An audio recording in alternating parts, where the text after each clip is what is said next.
आंखें बंद रखिएगा। वो यस हालेलुया।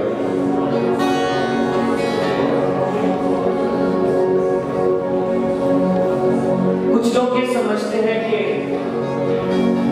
जब मुश्किल हालात आते हैं,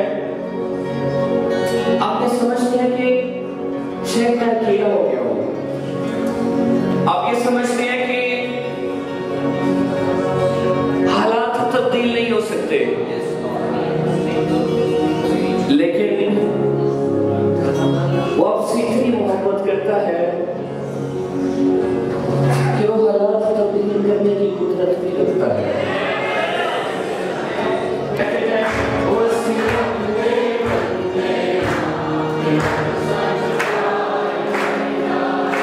आंखें बंद, शाबाश, आंखें बंद, हाथ दोनों ऊपर करें, हालेलुया, हाथ दोनों ऊपर करें, शाबाश कहेंगे।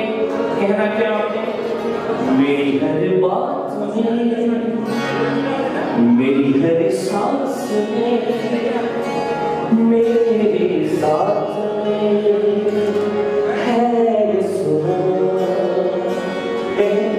मेरी हर बात में, मेरी हर सांस में, मेरी हर सांस में, मेरी साथ में, मेरे साथ में है यीशु नाम है।